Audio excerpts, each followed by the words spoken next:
You're listening to Kerry Lutz's Financial Survival Network, where you get valuable information you just can't find anywhere else. To thrive in today's trying times, you need the Financial Survival Network, now more than ever. Go to financialsurvivalnetwork.com and get your free newsletter and gift. Financial Survival Network, now more than ever. Welcome. You are listening to watching the Financial Survival Network. It's Fed Day, the dreaded Fed Day, where you can expect a 75 basis point hike in the Fed's fund rate. Well, already mortgage rates up over 6% on 30-year fixed mortgages. Hope you're like me and Andy and you bought your house when they were still down at 3, because that's what we did. I warned you guys. I told you, buy the house now. Regardless what the Fed does, we're going to have inflation. It's baked in the cake for years and years to come. And here's one of my favorite inflation fighters, Andy Schectman, Miles Franklin, Precious Metals. Andy, great to have you back. So I know you're waiting with bated breath for the 2 o'clock announcement, huh?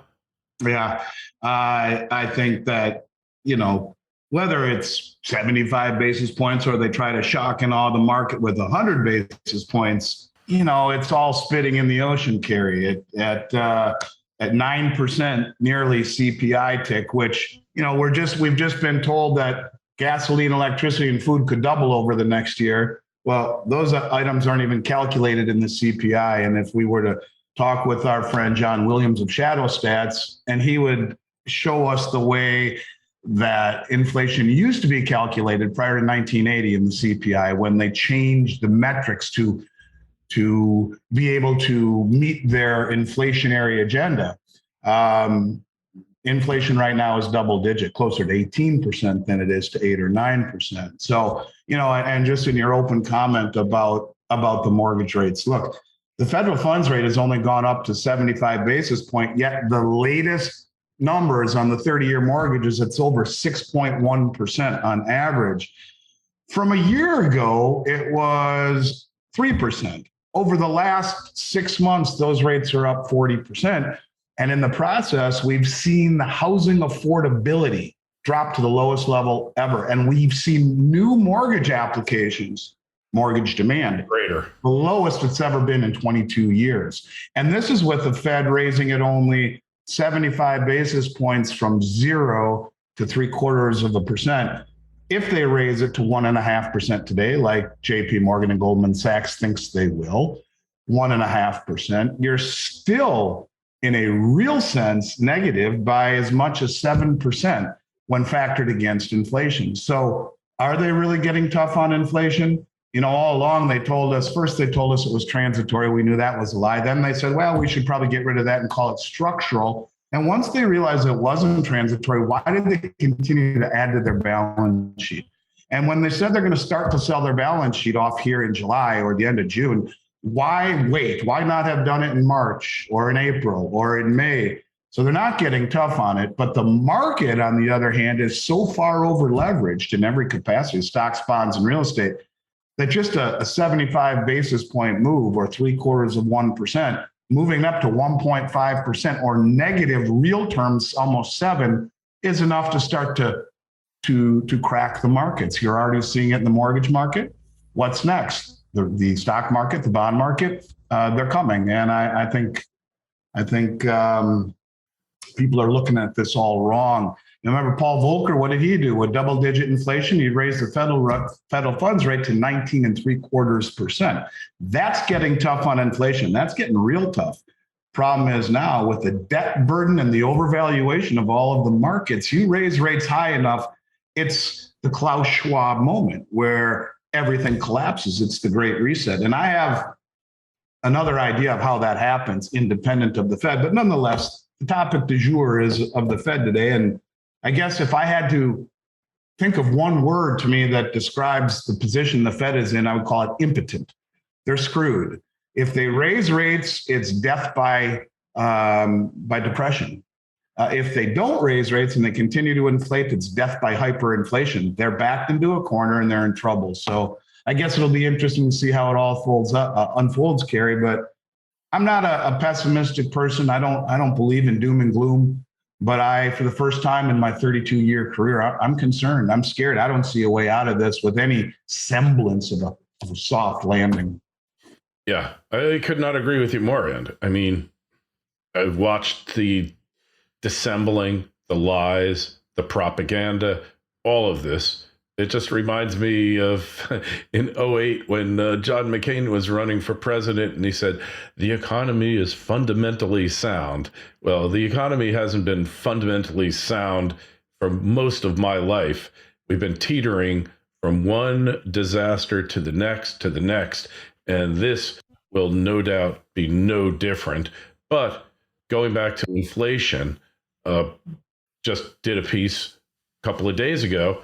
Electricity rates are going to double within the next 18 months. So yeah, I love having the Tesla on the app. It shows me how much money I'm saving in gasoline. But I know that my charging costs are going to double. My AC and all that stuff, everything I do is going to go up, going to double in the next. It's baked in the cake. There's nothing they can do to stop it. And electricity, the biggest users are industrial, commercial.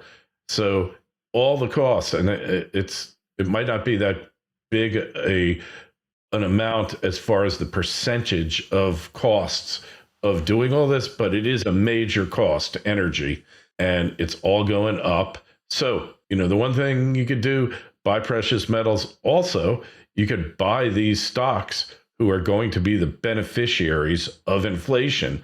Soundly managed utilities, electrical utilities, particularly in the South, where you have population growth and where the real estate bust is not going to have as big an impact because people are still moving down here. The Great Migration is underway. Whether they're buying homes or they're renting them, they're still coming. And I don't see anything that's going to change that, Andy. Well, I agree. I do agree. And a lot of the people that are moving to Florida have the ability to pay cash after selling their homes up north or wherever they're coming from. But, the affordability rate is if you would have bought your house today versus last year, and the same thing with me, I moved here, I closed on our house May 1st of last year. You're talking doubling of the cost, literally a doubling in the cost of money.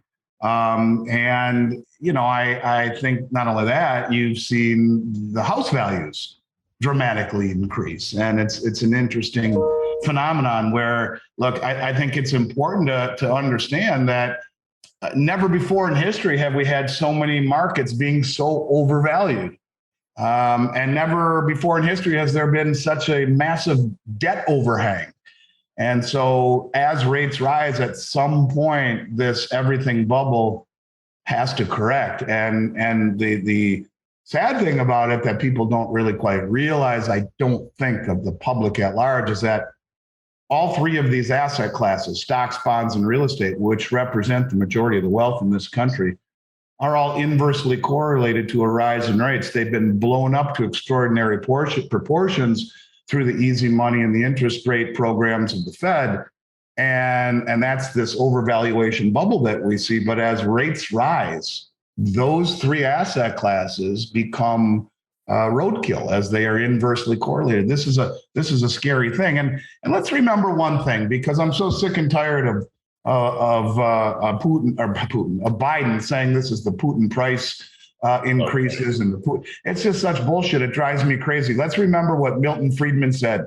He said, inflation is always and everywhere a monetary phenomenon. In other words, general price inflation results from central banks printing too much money. It has nothing to do with Putin. It has nothing to do with the supply chain issues. Yes, that exacerbates it. It exacerbates it because you have all of this money that's been created and the supply chain problems give you less product. So you have more money chasing less stuff. So that's the exacerbation of it. But the increase of the money supply that the Fed has done shamelessly and recklessly has put us in this position. And I don't know. I think it's time to buckle up a little bit, Kerry, because I think that there are a lot of forces that will push interest rates up independent of the Fed. And the biggest one that I am most concerned about, and I'm not patting myself on the back, but I am the only one talking about this. I scour the internet. No one talks about the loss of the dollar's petrol reserve status. The fact that Nigeria is selling their oil, the second biggest OPEC producing country in the world, selling their oil to China for yuan. The fact that Saudi Arabia is in negotiations with China to sell their oil in yuan. The fact that Russia is doing the same thing. The fact that Russia is selling arms to India in ruble and yen. The fact that Russia is selling their oil for ruble or gold, not ruble or yen, but excuse me, ruble or rupee. And the fact that they're now selling their oil for ruble or gold. The fact that you have the Chinese Belt Road Initiative, 80% of human population being connected. And now you're seeing the same thing happen between Iran and Russia, a route that will allow safe passage all the way through between Iran, Russia, and India. What you are witnessing is de-dollarization. What you are witnessing is the infrastructure to sidestep the dollar for settlement in oil. And let's remember that the US represents roughly 10 to 15% of global population. That means 85 to 90% of the world has to own dollars because it's the petrodollar, as the agreement we struck with Saudi Arabia. But what did Saudi Arabia and Russia do? They struck a joint military cooperation agreement. The same thing Nigeria did with Russia. Nigeria is part of the Belt Road Initiative. That means they're also being protected by China. You are witnessing the opening salvo, if I had to guess, of the dollar being sidestepped as the preliminary and main source for settlement for OPEC. And when that happens, when OPEC makes that announcement that, hey, it's time for us to open up to other currencies, to the yen, to yuan, to the ruble, to the euro, bang, all of that money that's in every corner of the globe because they need it in order to buy oil. Remember, that was the deal that Kissinger struck with the Saudi kingdom in 1974. We'll protect you.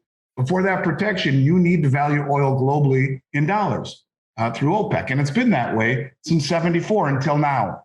So the weaponizing of the dollar, pushing Russia out of SWIFT, opened the gates, I think, to the rest of the world saying, shit, are we next?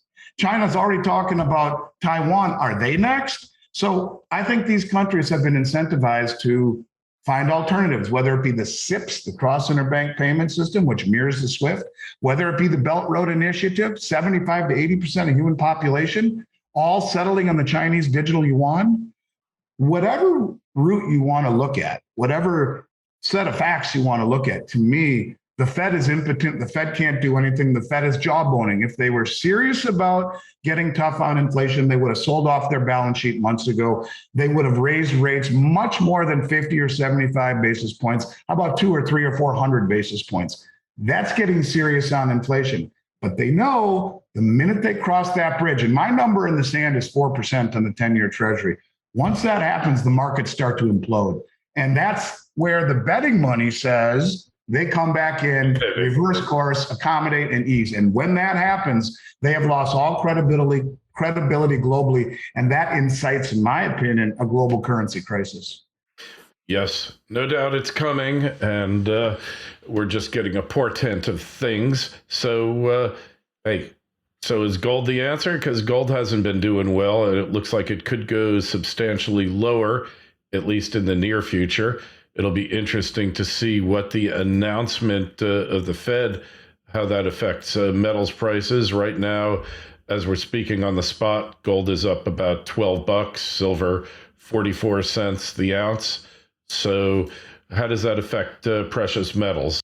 Don't just survive, thrive.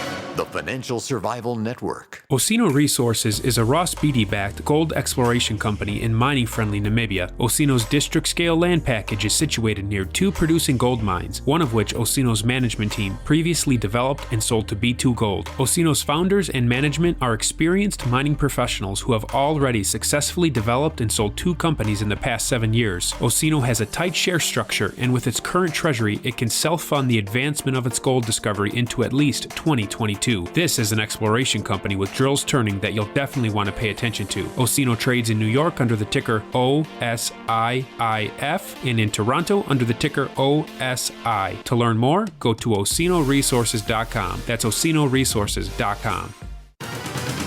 This is the Financial Survival Network, the information you need to thrive now more than ever. Gold is doing what it's supposed to do. Gold preserves purchasing power. And if you look at all of the markets, the major indices year to date, you got the Dow down almost 14%, the S&P down almost 20%, the NASDAQ down almost 30%, the Russell 2000, which is a much broader indication of the economy as the big multinational companies are stripped out of there. This is the small to mid-sized companies that make the economy. That's down 20%.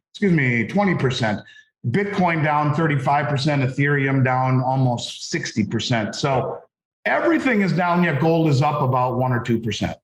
So Sure. In this environment, Kerry, and I truly mean this, I learned a lot from what I believe to be my mentor, Richard Russell. And Richard was a very smart man. Right. And he always said, in a period like we are entering, he or she who loses least wins. You talk about, is gold the place? You got David Einhorn from Greenhorn Capital said that gold is the choice to fighting inflation as things start to move up. Now, there's always this conventional wisdom that when there's so much margin debt out there right now, and when you see things like this happen and markets start to crumble, that you throw out the baby with the bad bathwater, you sell the good to pay for the bad. And maybe that's true. I've always thought it's bullshit, quite frankly. I think what it is more of the same. The commercial and the central banks holding down the price of gold in the midst of chaos. You look at every time there's been chaos, from declaring war all the way back to the first Gulf War, and anything horrible that's ever happened in the economy or geopolitically since, the first thing they do, bam, they smash the shit out of gold. Why? Because it's the canary in the mine shaft. Don't look here, everything's going to be fine, just keep on going. That's what they want you to think. But look at what gold did today. It's right back up to where they smashed it down leading up into this announcement. It's the exact same thing that they always do. They know that they're going to come in and gold's going to spike today at 3:00. You watch, it'll spike. But they wanted to smash it well below 1,800 on gold, or they tried to. They couldn't quite get it there, and below into the 21s or 20s in silver, because they know that the minute this information comes out on the FOMC meeting, that gold will rise. So, it's like cutting off its legs at the knees before it even gets a chance to go. So I don't know, Kerry. I think gold is the place to be. I think look at it the other way. Where else do you put your money? Equities, real estate, bonds, cryptocurrencies are all getting decimated. And in the light of rising interest rates will continue to get decimated. And the reason cryptos I lump into that is that they're so incestuously tied to Wall Street. Look at this Michael Saylor at $20, and we're right there almost on Bitcoin. He gets a $200 million margin call because he borrowed $200 million to buy Bitcoin. And when it gets to 20, it's margin call time. Now we're right above that. I mean, all of this stuff on leverage, courtesy of low interest rates by the Fed. And what he did is exactly why the markets are blown up. The people who didn't need the money, the hedge funds, they were able to borrow money at next to nothing, blow up asset prices, make huge bonuses, and create distortions and misallocations in capital and resources that made all these assets extraordinarily overvalued. And when it starts to correct, or when it does correct, as rates rise or the air is let out of the bubble, you have a long way to go to reach fair value, because price discovery is dead in all assets, including gold. True. But I will simply just say this: gold is doing its job. It's holding its own as everything else is getting the crap beat out of it. And man, we both are big followers of cryptos. I have small crypto position. I sold off a lot of it a couple months ago, and don't have any regrets. And I'm just waiting for when Bitcoin goes below 19,700, which was its peak in 2017, December of 2017, which I happen to have called that, as well as its last peak at 67 or 69,000. Once it breaks there, 14,000 is in view. Where it goes from there, I'm not going to hazard a guess, but everything's getting killed. And what you described with free money is basically classic principle of Austrian economics called malinvestment. And when you have artificially low interest rates, risk perceived risk of all of these different investment classes goes way, way down, and then people lever up, and then the malinvestment comes home to roost.